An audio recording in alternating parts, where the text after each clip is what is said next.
الحمد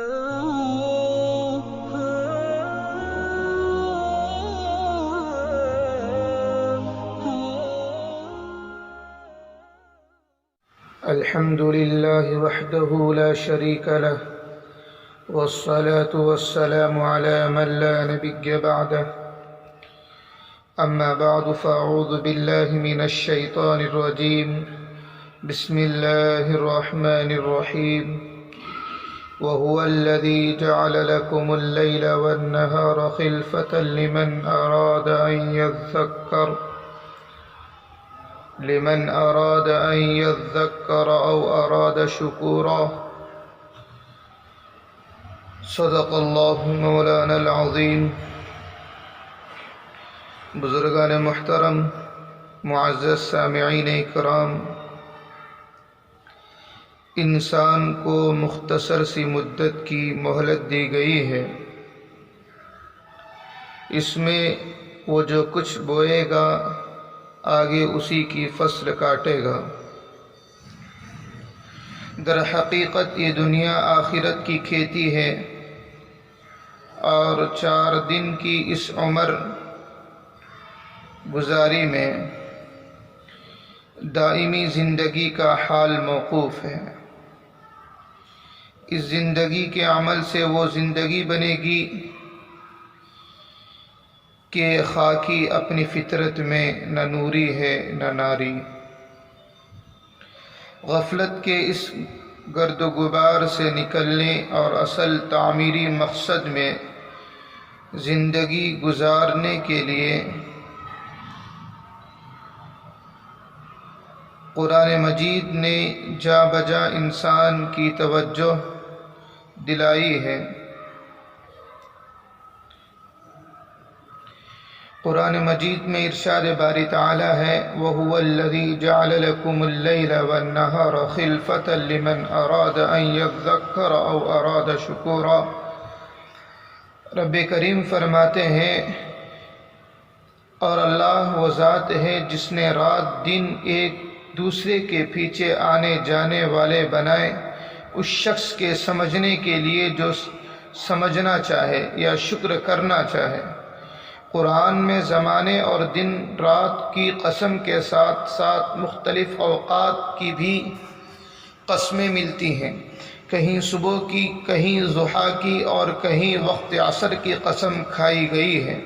ان قسموں کا ایک بڑا مقصد پکار کر انسان کو وقت اور اس کی عمر عزیز کی لہروں سے نفع اٹھانے اور پل پل لمحے کو تول کر خرچ کرنے کی طرف توجہ دلانا ہے۔ شریعت کے احکام میں ذرا غور کیجئے کہ اسلام نے ہر عمل اور ہر حکم کے متعلق ایک معین وقت کے اندر ادائیگی کی پابندی لگائی ہے۔ ہر نماز کی ادائیگی ایک معین وقت کی پابند ہے۔ اگر وہ وقت نکل جائے تو اس وقت کی نماز قضا تو ہو سکتی ہے، لیکن اس کی قضا کو ادا نہیں کہہ سکتے۔ روزہ ہے، سال میں ایک خاص مہینہ اس کے لیے مقرر کیا گیا ہے۔ اگر اس مخصوص ماہ میں فریضہ ادا نہیں کیا گیا تو بعد میں پوری زندگی روزوں سے اس کی تلافی نہیں ہو سکتی۔ زکوٰۃ کو دیکھیں، ایک معین مدت گزر جانے کے بعد اس فریضے کی ادائیگی واجب ہوتی ہے۔ حج جیسا کہ آپ کو معلوم ہے اس کا ایک مخصوص دن ہے، اس دن اگر ادا نہیں کیا گیا تو پھر سال بھر اگر کوئی عرفات کے میدان میں وقوف کرتا رہے اس کو حج نہیں کہا جا سکتا۔ ان 5 بڑے ارکان کے علاوہ شریعت کے دیگر اکثر احکام بھی اسی طرح وقت کے نظم و ضبط کے ایک مخصوص نظام کے پابند ہیں۔ اس میں ایک طرف جہاں فریضے کی بروقت ادائیگی مطلوب ہے، وہاں وقت اور اس میں نظم و ضبط کی اہمیت بھی بتانا مقصود ہے۔ وقت کی قدر انسان کی عمر عزیز کی اہمیت اس کے احساس اور اس کی تعمیری زندگی اختیار کرنے کی طرف نبی کریم صلی اللہ علیہ وسلم کی احادیث بھی مختلف اسلوب و انداز سے توجہ دلائی گئی ہیں۔ حدیث کے مشہور امام ابو داود رحمۃ اللہ علیہ، جن کی سنن صحاح ستہ میں شمار کی جاتی ہیں، فرماتے ہیں میں نے اپنی سنن 5 لاکھ احادیث سے منتخب کی۔ ان کی سنن 4800 احادیث پر مشتمل ہے۔ انہوں نے فرمایا میں نے اپنی سنن 5 لاکھ احادیث سے منتخب کی ہے، پھر انہوں نے اپنی سنن سے اسلامی نظام زندگی کے دستور کی جامعیت پر نمونے کے طور پر 4 احادیث کا انتخاب پیش کیا۔ ان 4 میں سے ایک حدیث یہ ہے، من حسن اسلام المرء ترکہ ما لا یعنیہ، اسلام کے حسن میں سے ایک بات یہ بھی ہے کہ انسان لا یعنی مشاغل ترک کر دے۔ اسی طرح حضور اقدس صلی اللہ علیہ وسلم سے ایک اور حدیث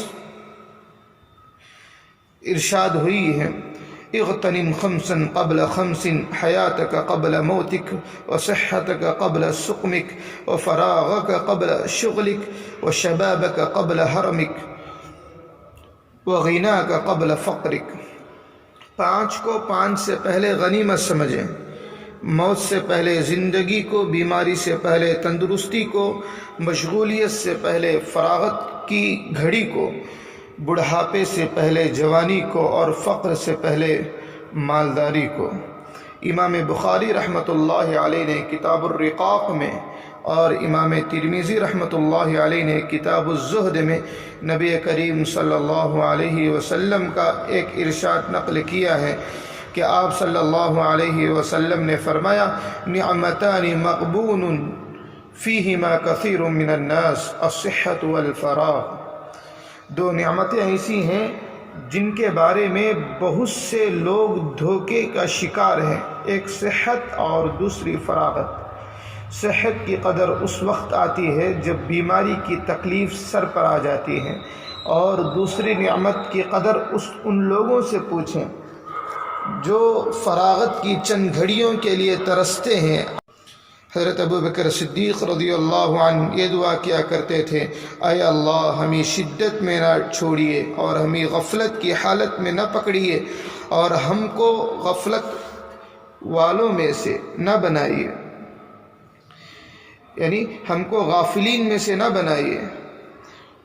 حضرت عمر فاروق رضی اللہ عنہ کی دعاؤں میں ایک دعا یہ تھی، اللہم انا نسألک صلاح الساعات والبرکت فی الاوقات، اے اللہ ہم آپ سے زندگی کی ساعات کی بہتری اور اوقات عمر میں برکت کا سوال کرتے ہیں۔